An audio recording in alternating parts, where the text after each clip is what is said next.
संत रामपाल जी महाराज की भारत के सभी साधु संतों व उनके भक्तों से अपील।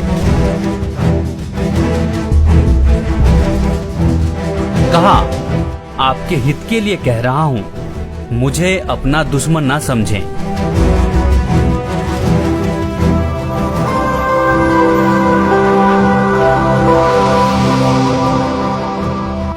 दास इनके हित में कह रहा है, कोई इनका दुश्मन नहीं है, एक मित्र के रूप में काम कर रहा हूं सबके। इस दास के अतिरिक्त विश्व में इन मंत्रों के देने का कोई अधिकारी नहीं है। और डुप्लीकेट आप चाहे पासपोर्ट बनवा लो, चाहे लाइसेंस बनवा लो, जब जिसकी आवश्यकता पड़ेगी, जब पता चलेगा तो उसमें बहुत देर हो चुकी होगी। कब पता चलेगा? जब आप संसार छोड़ कर जाओगे और धर्मराज के दरबार में जब ये डुप्लीकेट लाइसेंस दिखाओगे, मैंने उस गुरु से नाम ले रखा था, ये पासपोर्ट दिखाओगे, आप भी दोषी और बनाने वाले की भी गर्दन वही पकड़ी जाएगी।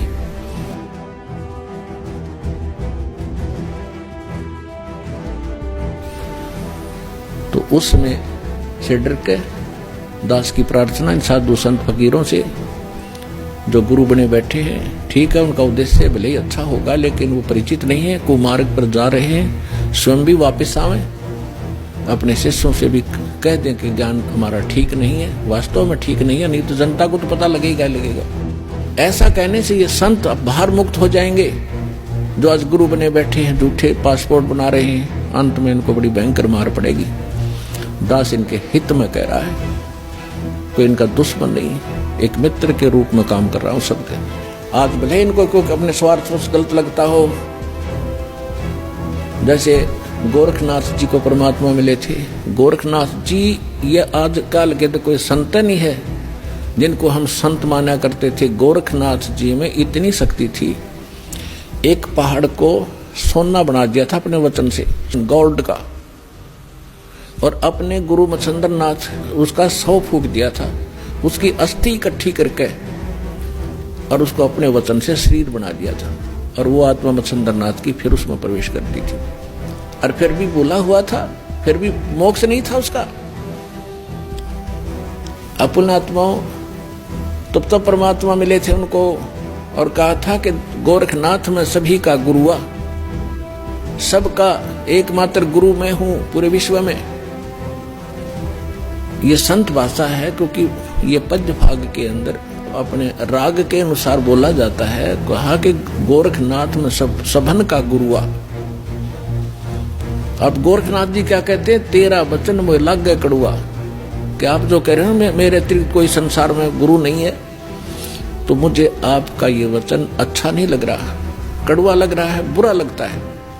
तो परमात्मा कहते हैं, कड़ुआ लगे सो मीठा होई, हमारी बात पतीजे दोई, कि मेरे ज्ञान पर विश्वास कर लोगे, एक दिन ये जो कड़वा आज आपको लग रहा है, एक दिन मीठा लगेगा। तो गरीबदास साहब जी कहते हैं कि गोरखनाथ सिद्धि में भूल्या, और टूने टामण हंड फुल्या। मुर्दे तक जीवित करना, पहाड़ को सोने में परिवर्तित कर देना, ये तो टूना टामण बताया यथार्थ भक्ति की तुलना में। और ये सिद्धियां दिखाकर, जैसे अगस्त ऋषि ने समुद्र पी लिया एक घूंट में, 7 समुद्र खाली कर दिए। पुण्यात्मा आज की विज्ञान करके दिखाओ इन्हें।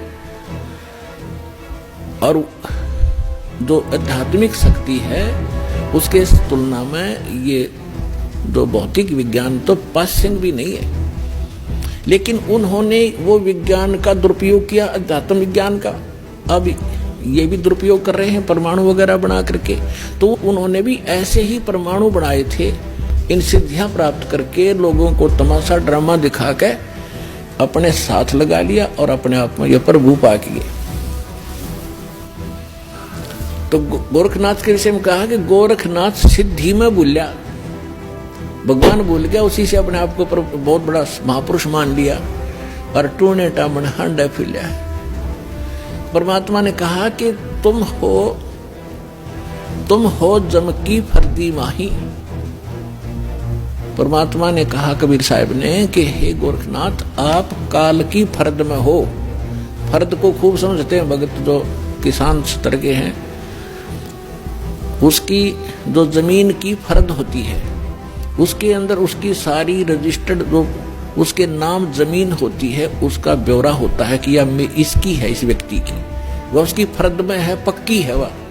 तो यहां परमात्मा कहते तुम हो जम की फर्दी माही, तुम काल की फर्द में हो, काल का रजिस्ट्री हो रही है तुम्हारी, और हम तुम्हें यहां से छुटवाएंगे, काल की फर्द से निकालेंगे और अपने सतलोक की फर्द में आपका नाम लिखवाएंगे। फिर कहते हैं परमात्मा ने उनको गोरखनाथ जी को भी शरण में लिया, उनकी काफी कोशिश की, अपनी सिद्धि शादी दिखाकर परमात्मा ने सब कैंसिल कर दी उसकी सिद्धि। तब उस प्यारी आत्मा ने परमात्मा को स्वीकार किया। तो कहने का भाव यह है, दास जो आज ज्ञान दे रहा है, वैसे किसी को कड़वा लगे, एक दिन समझ में आओगी ना जब बात, आपने बहुत बढ़िया लगेंगी सारी कहानी।